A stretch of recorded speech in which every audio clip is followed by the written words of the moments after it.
Hello guys, welcome back in my channel. हाजिर हूँ एक न्यू सीरीज़ के साथ। आई होप आपने इसका काफ़ी ज़्यादा इंतज़ार किया है। अगर ये सीरीज़ आपको अच्छी लगती है तो मेरे चैनल को लाइक, सब्सक्राइब एंड शेयर भी कर दीजिए।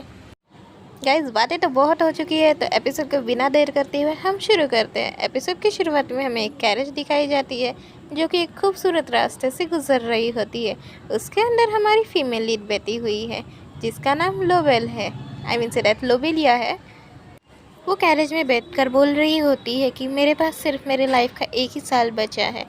और वो कैरेज के विंडो से बाहर निकल कर देख रही होती है और मन ही मन में कहती है, एड्रिक डैन का मेरा इंतज़ार करो, मैं आ रही हूँ।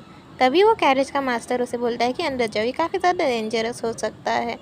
तभी हमें लोबेलिया के बारे में कुछ पता चलता है कि वो एक गर्ल है और उसका जो कि बताती है कि मेरा नाम लोबेलिया फ्लोरिस है। पिछली लाइफ में मेरा कार एक्सीडेंट हो गया था और जो मैं नॉवेल पढ़ रही थी जो कि एक बीएल नॉवेल है, उसके अंदर मैं ट्रांसमाइग्रेट हो गई हूँ और मुझे एक काफ़ी ज़्यादा खतरनाक बीमारी है जो कि इस स्टोरी के मेन लीड को थी, जिस वजह से मैं पिछले लाइफ में 2 बार मर चुकी हूँ। ये इलनेस काफ़ी ज़्यादा बेकार है और ये इलनेस मुझे बिल्कुल पसंद नहीं, तो मेरे पास कोई और दूसरा चारा भी नहीं था। मैंने जो इन 2 लाइफ में बताया था कि मुझे इसका इलाज मिल चुका है और वो इलाज है एड्रिक डेनकार्ड, जिसकी वजह से मैं उस मेंशन में जा रही हूँ। और मैंने अपनी फैमिली को भी ठीक से बाय नहीं किया और उनका स्टेटस भी छोड़ के एक मैन की ड्रेस में आकर एक सर्वेंट का एड्रिक सर्वेंट का रोल करूँगी। ये सारी चीज़ें सोचते सोचते कब एड्रिक डेनकार्ड का मेंशन आ जाता है, लोबेलिया को पता भी नहीं चलता। जैसे ही वो उस मेंशन को देखती है तो लोबेलिया का मुंह तो इतना ज़्यादा ही बड़ा हो जाता है, मानो जैसे कि उसने कोई आसमान जितनी कॉटन कैंडी देख ली हो।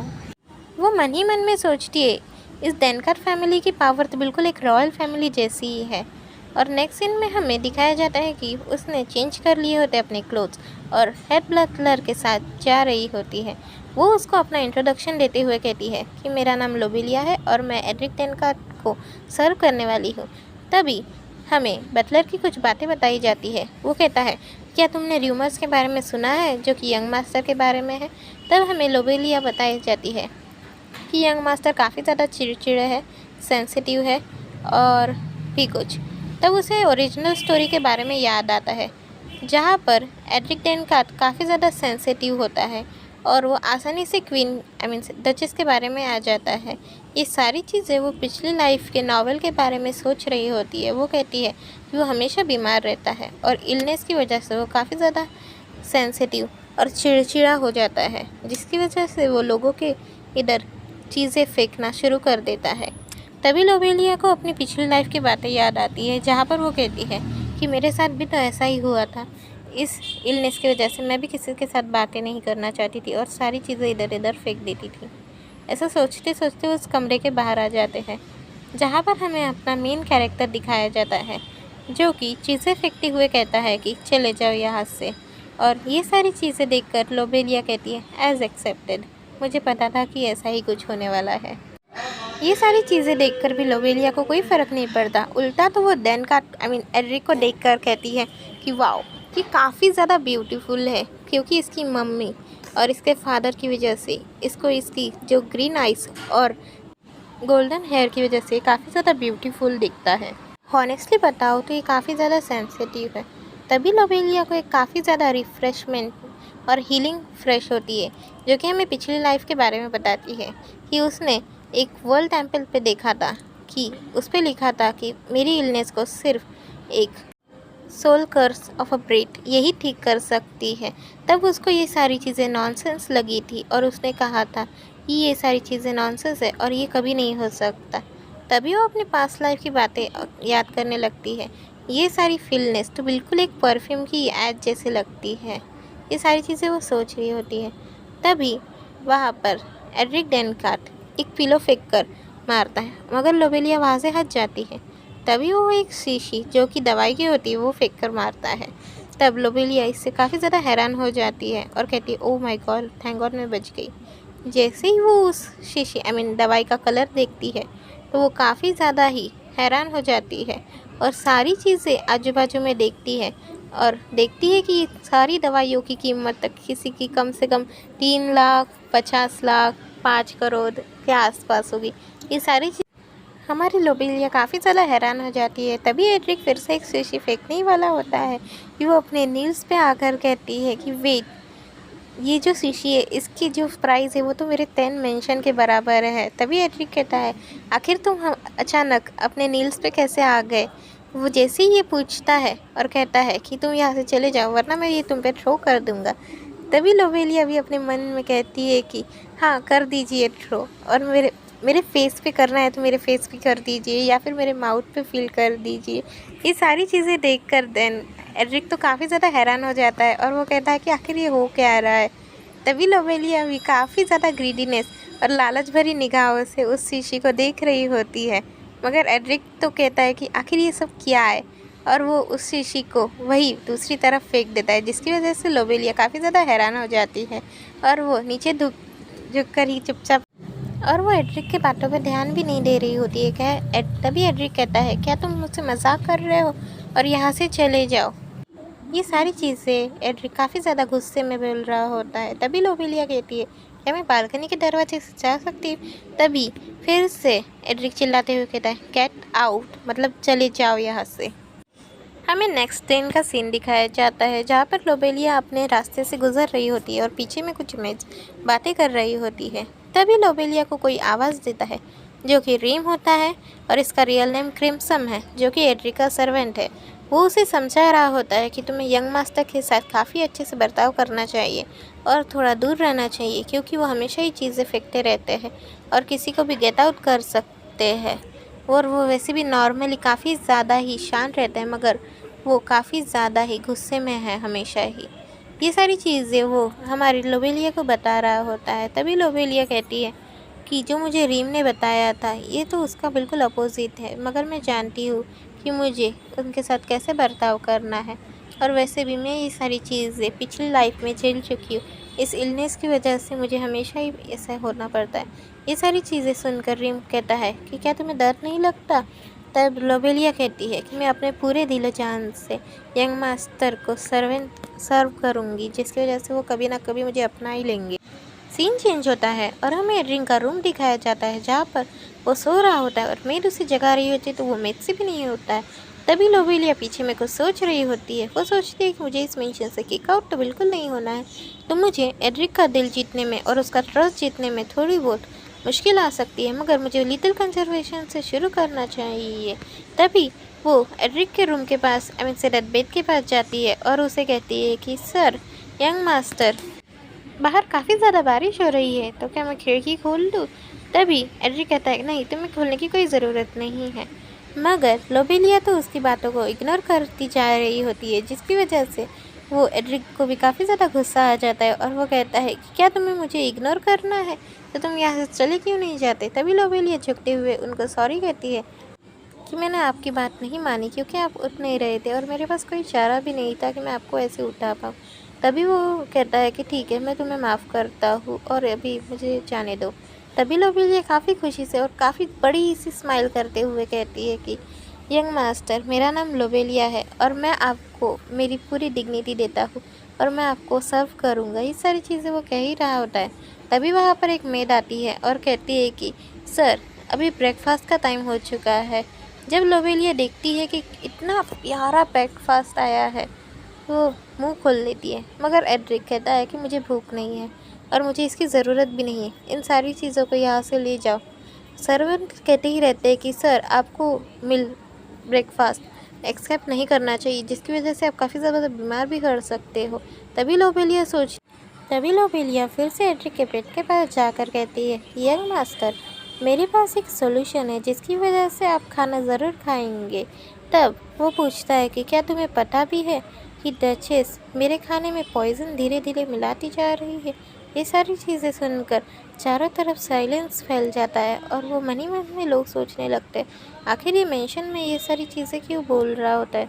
तभी एड्रिक को अपनी लाइफ की कुछ बातें याद आने लगती है जहाँ पर उसकी मॉम भी ऐसे ही खाना खा कर खून की उल्टियाँ करने लगी थी और वो धीरे धीरे मर गई थी। तब एड्रिक को पता चला था कि इन सारी चीज़ों के पीछे डचेस का हाथ है और उसकी मॉम ने कहा था कि किसी पर भी भरोसा मत करना, खासकर डचेस पे तो बिल्कुल भी नहीं।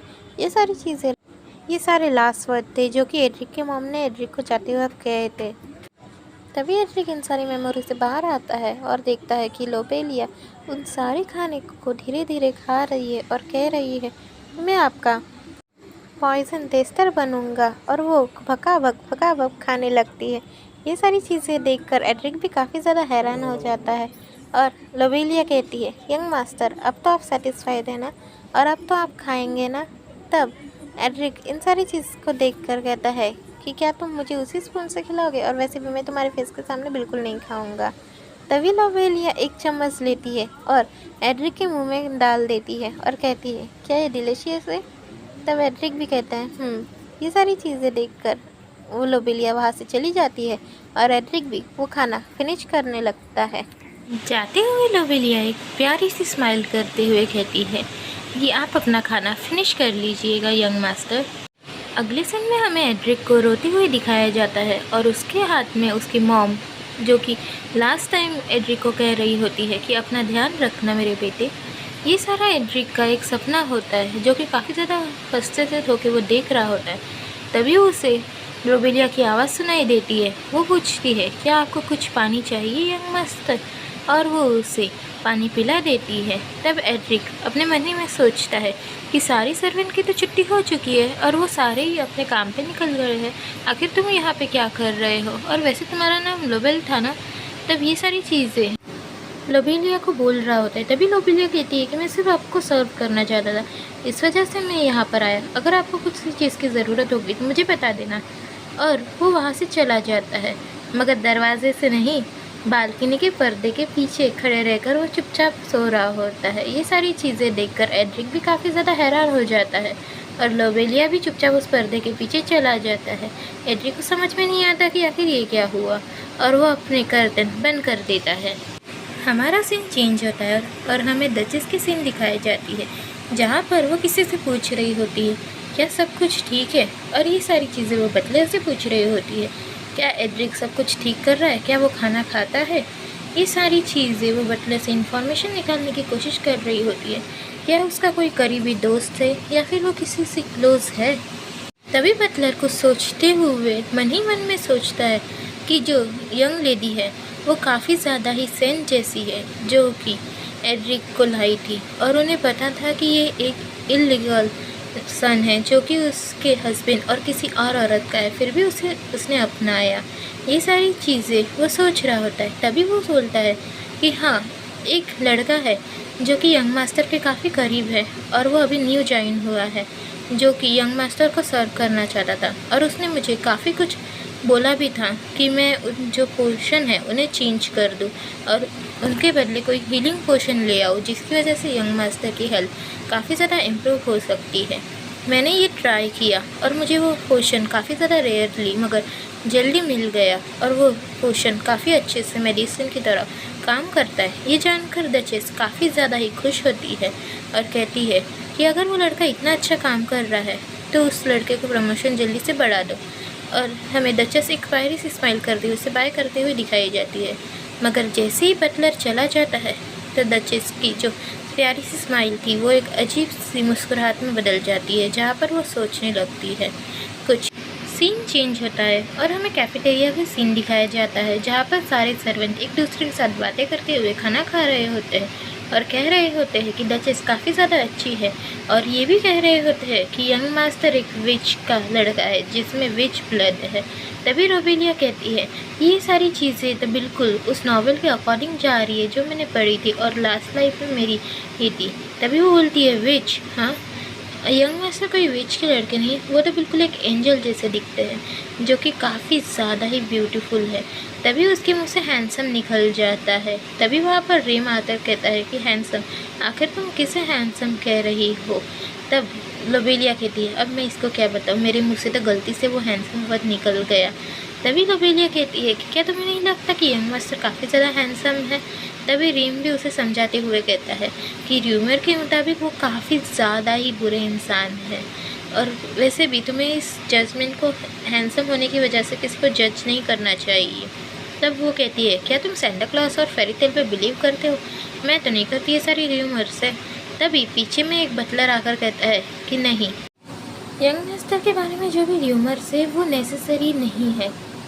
र्यूमर के हिसाब से जब वो पहली बार मेंशन में आए थे तब वो खुद से बाथरूम तक नहीं जा पाते थे, और साथ ही साथ र्यूमर्स तो ये भी कहते हैं कि वो काफ़ी ज़्यादा बुरे इंसान है। तभी लोबेलिया कहती है एज प्रेडिक्टेड, मैंने सोचा था।